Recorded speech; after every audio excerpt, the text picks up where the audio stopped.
टूनी अपनी बेटी को साथ लिए नदी के पास जाकर कपड़े धो रही थी।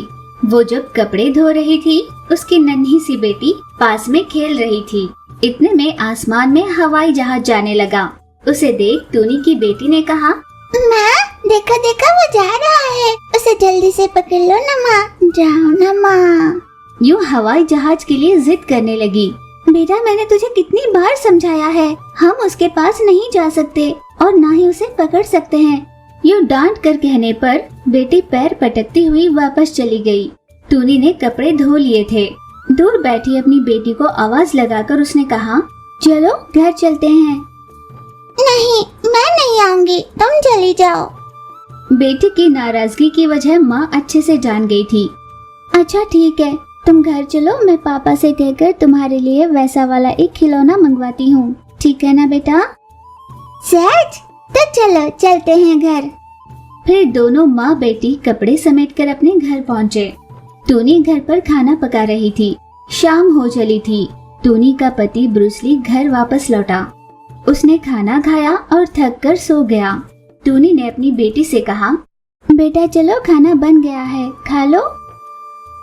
माँ तुमने क्या कहा था कि तुम पापा से मेरे लिए वैसा खिलौना मंगवाओगी ना, लेकिन तुमने पापा से कुछ नहीं कहा।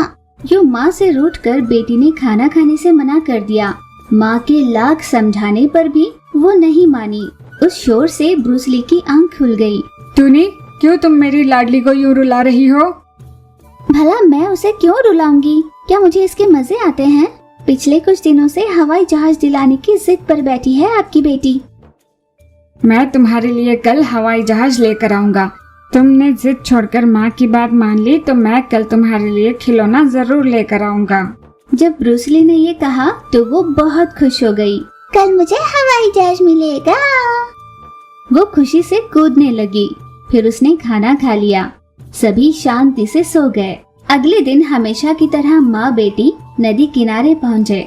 वहाँ पहुँचकर बिटिया ने आसमान की ओर देखकर सोचा, आज पापा मेरे लिए हवाई जहाज लाएंगे।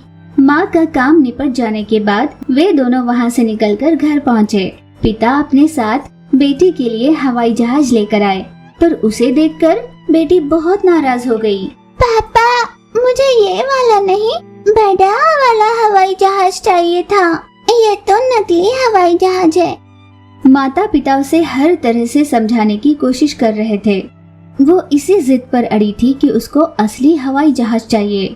माँ को इतना गुस्सा आया कि उसने बेटी की पिटाई कर दी, जिससे वो बहुत रोई और खाना खाकर चुपचाप सो गई। वो रात बीत गई।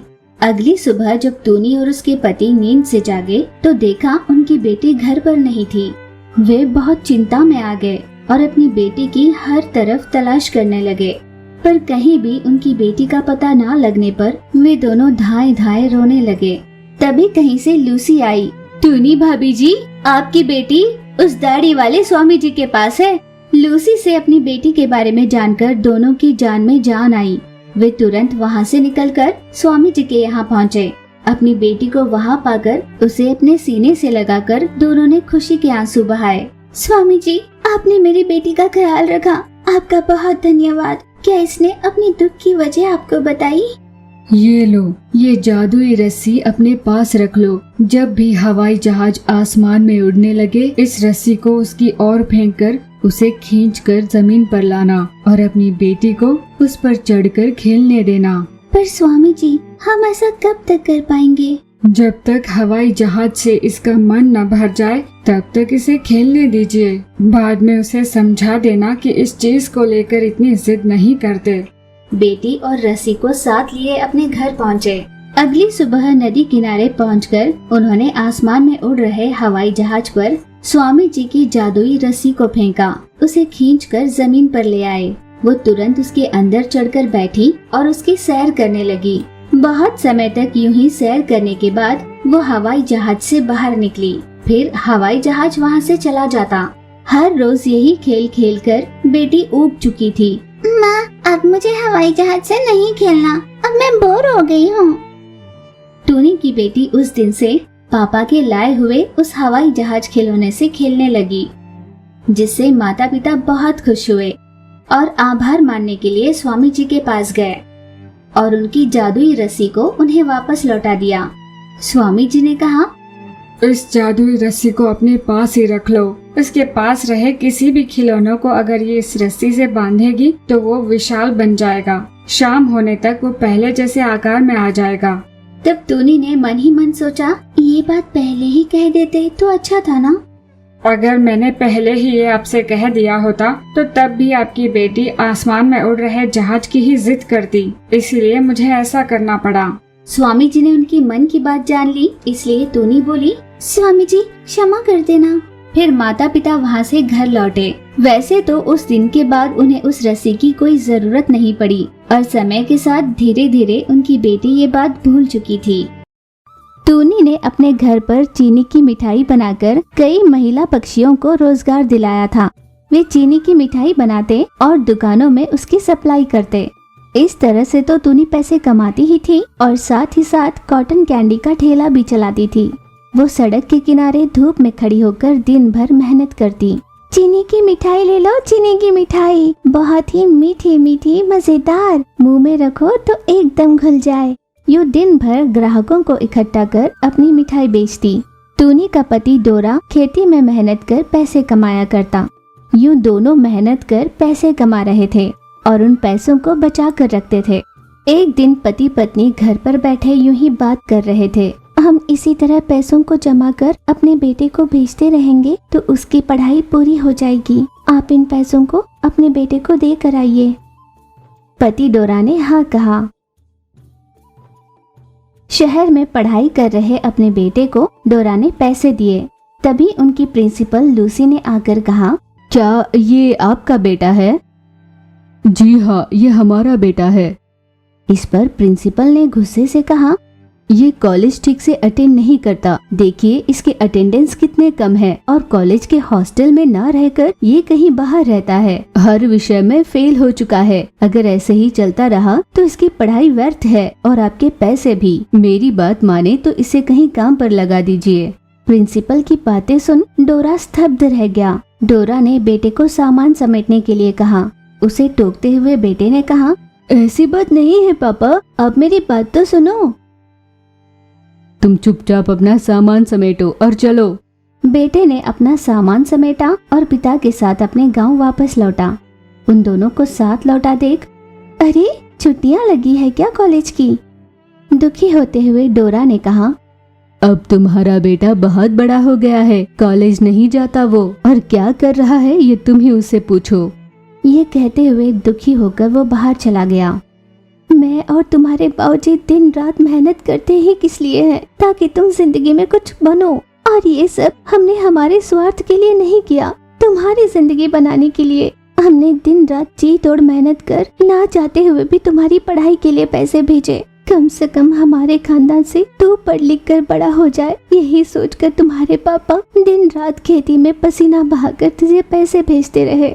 बेटे ने कोई सफाई तो नहीं दी, पर वो माँ को रोकते हुए कहने लगा, माँ मुझे मत मारो, माँ मुझे मत मारो। टूनी बहुत दुखी हुई और वो रोते हुए कमरे में चली गई। शाम हो गई। उस दिन घर पर किसी ने भी खाना नहीं खाया था।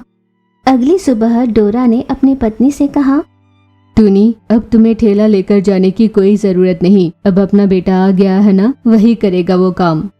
अरे ये आप कैसी बातें कर रहे हैं? हम उसे समझाकर वापस पढ़ाई करने भेजेंगे। उसे यहाँ पर कोई काम नहीं करवाना, आप मेरी बात मानिए। पत्नी के विनती करने पर पति ने कहा, अब तक मैंने तुम्हारी बात ही मानी है, पर अब ऐसा नहीं होगा। ये कहकर डोरा अपने बेटे को शुगर कैंडी के ठेले के पास ले गया। सुन, आज से तू ये ठेला चलाएगा। पढ़ाई तो तुझसे हो नहीं पाई ना। ये कहकर डोरा चला गया। आओ बहनों आओ, कॉटन कैंडी ले लो, आओ कॉटन कैंडी ले लो। यूं ग्राहकों को आवाज देने लगा। शुरू में तो उसे ठीक ही लगा। तपती धूप में ज्यादा देर तक खड़ा नहीं रह पाया। आसपास खड़े होने के लिए कहीं छांव भी नहीं दिखाई दे रही थी। उसने सोचा कि अब उससे ये काम नहीं हो पाएगा। फिर भी उसके पास और कोई चारा नहीं था। वो रोते हुए यूं ही धूप को सहन करते हुए ठेला चला रहा था। कुछ 3 घंटे बाद पिता खाने का डिब्बा लेकर बेटे के पास आया। तो बेटे, कैसा रहा आज का दिन? कितनी कमाई हुई? पापा, मैं पढ़ाई कर लूंगा, मुझे वापस शहर भेजो पापा। अब जो कहोगे मैं वही करूंगा पापा, मुझ पर विश्वास करो पापा। इस तपती धूप में मैं ये काम नहीं कर पाऊंगा पापा।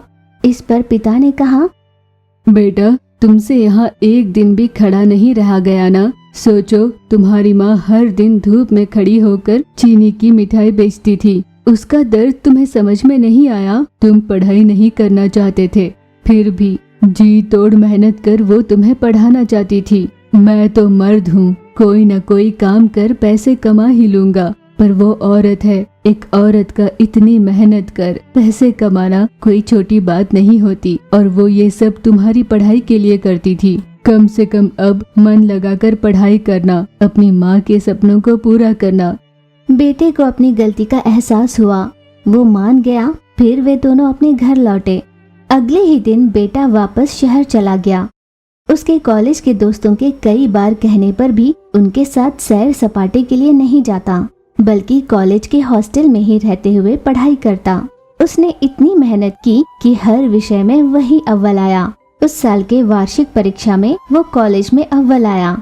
जैसे ही ये बात माता पिता को पता चली, उनके खुशी का ठिकाना नहीं रहा। टूनी ने और मेहनत करनी चाहिए। अपने व्यापार को उसने और बढ़ाया, क्योंकि माँ की इच्छा थी कि उसका बेटा और भी आगे पढ़े। इसीलिए टूनी अपने व्यापार में नित नए तरीके अपनाती और ग्राहकों को आकर्षित कर अपना व्यापार बढ़ा रही थी। पति डोरा भी खेती से पैसे कमा रहा था। बेटे की आगे की पढ़ाई भी पूरी हुई और उसे बहुत अच्छी नौकरी भी लग गई। गांव में हर कोई टूनी के बेटे के बारे में ही बात कर रहा था। आस पड़ोस में रहने वाली पक्षियां आकर कहती, तुमने हम सबको रोजगार दिलाया, खुद तो आगे बढ़ी और साथ में हम सबको भी जिंदगी में कुछ न कुछ बनने के लिए प्रोत्साहित किया। ये तुम्हारी ही मेहनत है कि तुम्हारा बेटा आज पढ़ लिख कर इतना बड़ा बन गया। हाँ, खुश तो बहुत है हम। भला ऐसे कौन से माता पिता होंगे जो खुश नहीं होंगे। हमने मेहनत की भी तो इसी दिन के लिए थी ना। यूं अपने बेटे के बारे में बड़े गर्व से कह रही थी टूनी। माँ की बातों से खुश हुए बेटे के आंखों से आंसू छलक पड़े। उस दिन से वो अपनी नौकरी अच्छे से निभाने लगा। माँ बाबूजी की खूब सेवा करने लगा और उन्हीं के साथ खुशी से रहने लगा।